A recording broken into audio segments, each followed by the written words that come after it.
You know, I forgot something. I'll be right back.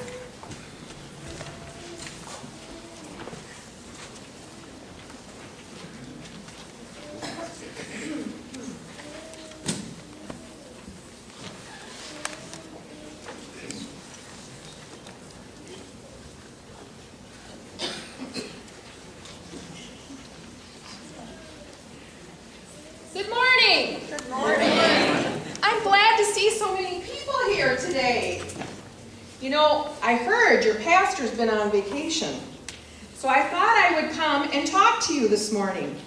I want to tell you about all the things that I've seen Jesus do. You know, my name is Mary, but I'm just a woman, just ordinary Mary. Jesus came to my hometown quite a while ago, and he told us of some wonderful stories, and he healed some of our sick. I fell in love with him, and I wanted to follow him. I wanted to see what he was going to do next. So I picked up and I left, and I followed him like the disciples did, and like so many others were following Jesus. Now today I want to tell you about a big surprise that Jesus had done for so many people. He surprised us by doing it too. So to give you a little background, I want to tell you we had just come from his hometown, the town of Nazareth, and he was there to preach and to teach and to help those that were sick. But I'll tell you, his townspeople were not happy he was there. They did not believe that the son of a carpenter could be so wise and that he could do such wonderful miracles. They just did not believe. Jesus said to them, "Prophets are not without honor except in their own country or their own town." Now, Jesus wasn't the first prophet to be rejected by his hometown or his family. Jeremiah had been rejected too, and he was rejected by his family.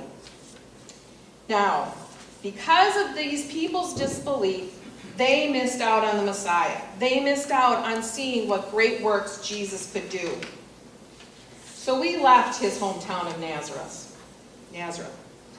As we walked along, we were walking and we were talking, and one of his disciples came up and told him some very sad news. He told him about the death of John the Baptist. When Jesus had heard this, he wanted to be alone. He wanted to mourn. So we came along a bank and it had a boat, and he jumped in and he went off to a deserted place by himself. And we waited on the shore for him.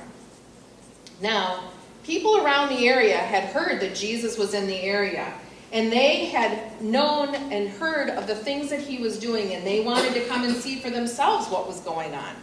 So they came from towns near and far to see Jesus.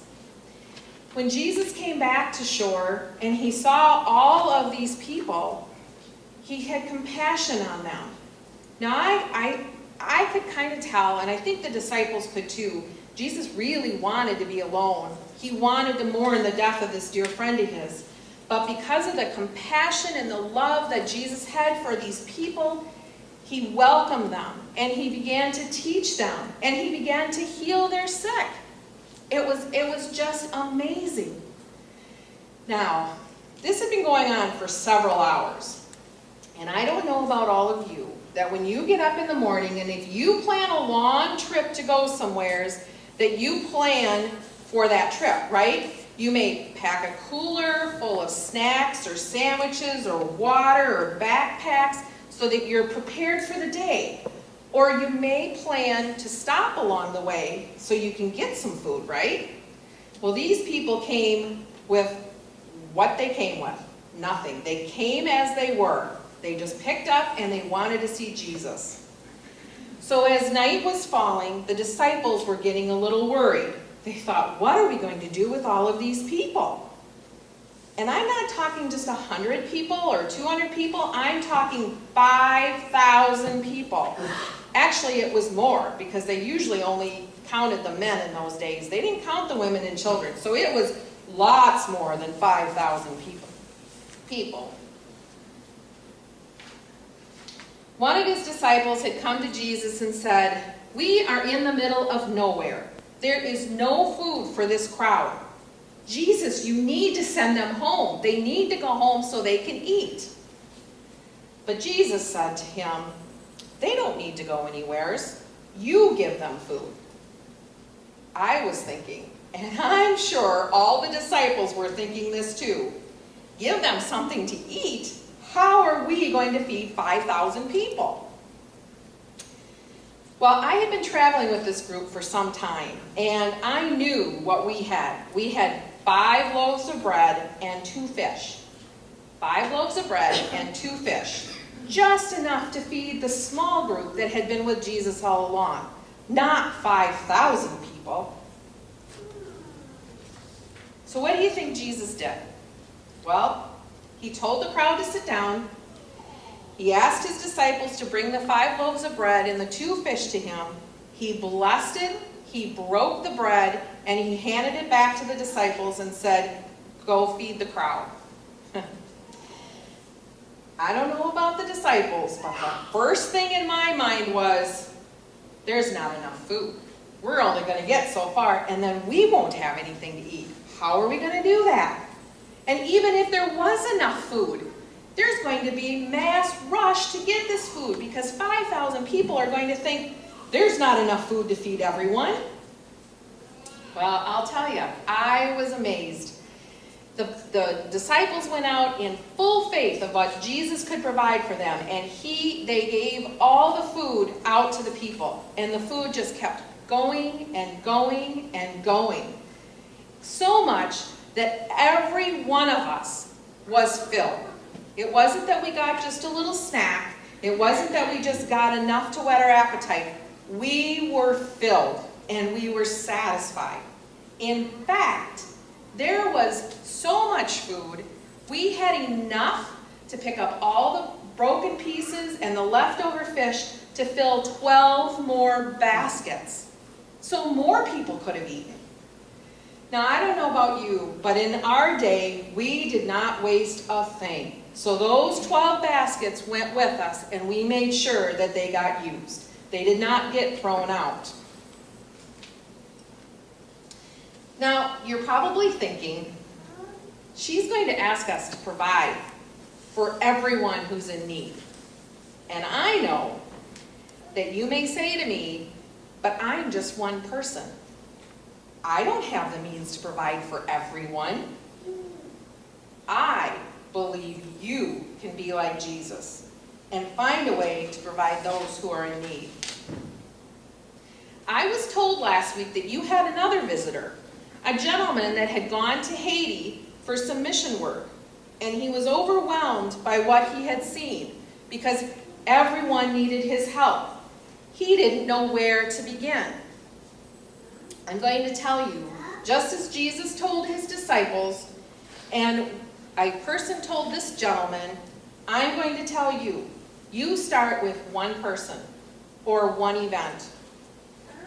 And by doing what God has intended for you to do, you will satisfy the hunger for that one person. Now, will it always be food you need to provide? No. You may have a neighbor that needs some help around their yard or in their house, washing windows. Maybe you have an elderly person that doesn't get out and needs somebody to visit with. No family nearby. Can you go and visit with that person once in a while? How about a new kid in school? No friends. Can you be a kid? Can you be that kid's first friend and help them be introduced to other friends?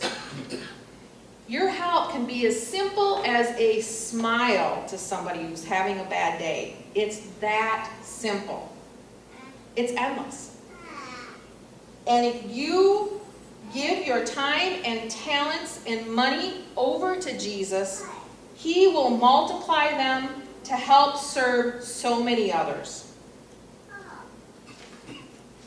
I heard Jesus once say, use your gifts the way my Father wants you to use them. And then he asked the crowd, do you know what your gifts and talents are?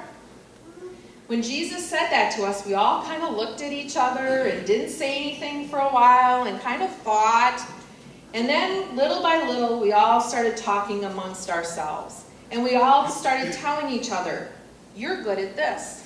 I know you can do this." And we started seeing one another's talents and gifts. Now, I know that your group here is very talented. I saw that when I came in this morning on a board in the back of the church.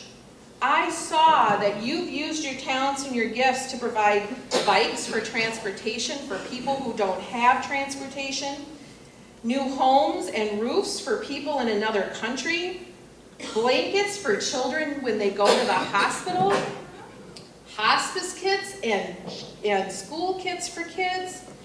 You have a community food pantry that you provide for anyone who needs the extra help. And I also know that there are some kids that have helped tutor other kids this summer so that they don't fall behind in school when school starts. That is great. I also heard about 17 people who traveled across several states to be the hands and feet of God and service to those who were in need. They didn't know those people, but they were there to help.